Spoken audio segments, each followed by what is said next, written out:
Welcome back my YouTube channel sociology live study. और प्रिय विद्यार्थियों, आज यूपी ट्रिपल एस सी पेट एग्ज़ाम 2025 जिसमें इंडियन हिस्ट्री का हम अध्ययन कर रहे हैं और उसी क्रम में आज जो छठा अध्याय है गुप्त वंश, जिसमें समुद्रगुप्त और चंद्रगुप्त द्वितीय से संबंधित प्रश्न पूछे जाते हैं। तो आज उसी के बारे में हम यहाँ पर डिस्कस करेंगे। तो पूरा सिलेबस एनसीईआरटी बेस्ड है और शुरू करते हैं इसको। तो गुप्त वंश का जो आरंभ है उसमें इसके संस्थापक माने जाते हैं श्रीगुप्त, और इसका जो प्रसार है वो 3वीं शताब्दी के अंत से 6वीं शताब्दी तक माना जाता है। और राजधानी इसकी पाटलिपुत्र थी और इसे भारत का स्वर्ण युग कहा जाता है। समुद्रगुप्त के बारे में बात करते हैं तो लगभग ये 335 से और 375 ईस्वी तक इसका शासनकाल माना जाता है।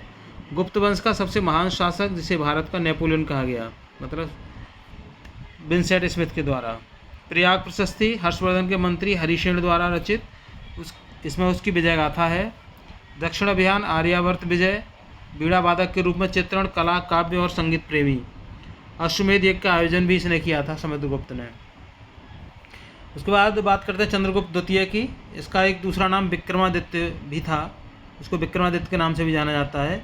और इसका शासनकाल लगभग 380 से 415 ईस्वी तक माना गया है। ये समुद्रगुप्त का पुत्र था, जो सबसे शक्तिशाली गुप्त सम्राटों में से एक था। उज्जैनी को राजधानी बनाया, उज्जैन को ही इसने राजधानी बनाया। शक विजय करके विक्रमादित्य की उपाधि धारण की। नवरत्नों का दरबार में इसके कालिदास, बरहामिहिर आदि जो कवि रहते थे। और मातृ देवी थी इसकी कुमार देवी, लिच्छवी वंश से संबंधित थी। गुप्त काल की विशेषताओं के बारे में बात करें तो हम देखते हैं जो धर्म है वो गुप्त काल में वो वैदिक धर्म था। ब्राह्मणवाद का पुनरुत्थान इस काल में हुआ, लेकिन बौद्ध और जैन धर्म का भी इसमें संरक्षण था पूरी तरीके से। विज्ञान की बात करें तो आर्यभट्ट और बरहामिहिर जैसे महान वैज्ञानिक इसके शासनकाल में हुए। और साहित्य में कालिदास का जो विज्ञान शाकुंतलम मेघदूतम है, ये जो ग्रंथ थे वो इसी के समय में लिखे गए। कला की बात करें तो नालंदा विश्वविद्यालय और अजंता की गुफाएं, और मुद्रा सोने की मुद्रा होती थी उस समय, इसको स्वर्ण मुद्रा कहते हैं।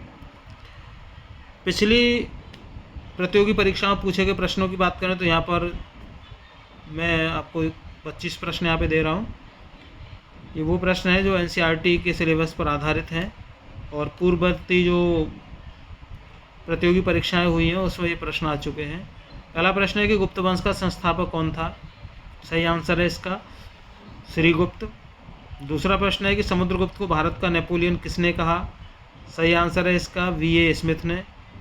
तीसरा प्रश्न है कि प्रयाग प्रशस्ति किसने रची? सही आंसर है इसका ऑप्शन सी हरिशेन। चौथा प्रश्न है कि समुद्रगुप्त ने कौन सा यज्ञ किया था? सही आंसर है इसका अश्वमेध यज्ञ। पांचवा प्रश्न है गुप्त वंश का स्वर्ण युग किसे कहा जाता है?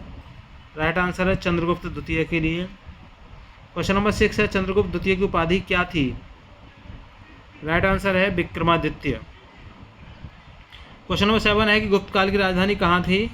Right answer Pataliputra. Question number 8 Kalidas किस गुप्त सम्राट के दरबार में थे? Right answer option D Chandragupta द्वितीय।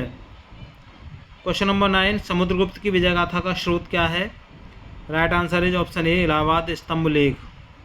क्वेश्चन नंबर 10 गुप्त शासक जिन्होंने शक सत्ता का अंत किया? Right answer option B Chandragupta द्वितीय। क्वेश्चन नंबर 11 विक्रमादित्य की उपाधि किसने धारण की? राइट आंसर चंद्रगुप्त द्वितीय। क्वेश्चन नंबर 12 समुद्रगुप्त किस प्रकार का शासक था? राइट आंसर है इसका सैन्य विजेता। क्वेश्चन नंबर 13 किस शासक को बीड़ा वादक के रूप में दर्शाया गया है? Right answer Samudragupta. Question number 14 Chandragupta द्वितीय की माता कौन थी? राइट आंसर कुमार देवी। क्वेश्चन नंबर 15 गुप्त युग में किस वैज्ञानिक ने पाई का मान निकाला? Right answer is option Aryabhata. Question number 16 Varahamihira किस क्षेत्र से संबंधित थे? राइट आंसर खगोल विज्ञान। क्वेश्चन नंबर 17 मेघदूत के रचयिता कौन है? Right answer Kalidas.